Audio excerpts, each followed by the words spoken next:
Next up is Jen Olson. I would like to address the dumpster fire that was last week's meeting.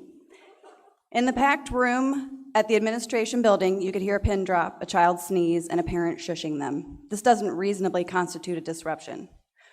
When one of the directors called for a recess, everyone in the room was surprised, including the board. This board violated Robert's Rules of Order by recessing without a sufficient second on the motion, by not addressing the objection to the motion, and by not requiring a vote to pass the motion. The board then violated the Missouri Sunshine Law by convening outside of the presence of the public with a quorum and held a vote or just unanimously decided to direct the officers to arrest us for trespassing if we refuse to leave the boardroom. Number one, law enforcement officers are not here to serve as the personal security for this board or the administration. This is a public meeting in a public building. The role of the officers is to uphold their oath to the Constitution, which includes protecting the rights of the citizens and to ensure there is no violence or unlawful behavior from all parties in attendance. I've spoken with the Wentzville police chief and he assured me I'm correct in this statement. Number two, in order to remove someone for trespassing at a public meeting in a public building, they must be trespassing. In order to trespass, one must break a law. We didn't break any laws. This board's treatment of the public has grown increasingly hostile, and we will not stand by and continue to allow the board or administration to treat us this way and repeatedly violate our civil rights.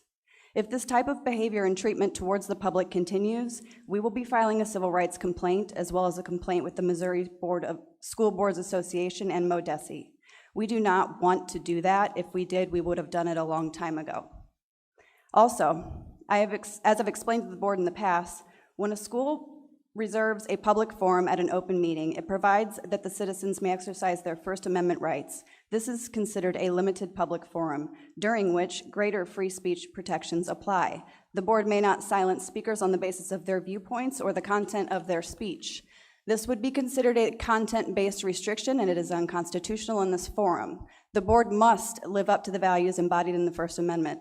A federal court in California invalidated a school district's board regulation that prohibited speakers from criticizing district employees and board members by name. Similarly, a federal court in Virginia struck down a school board regulation that prohibited personal attacks during public comment.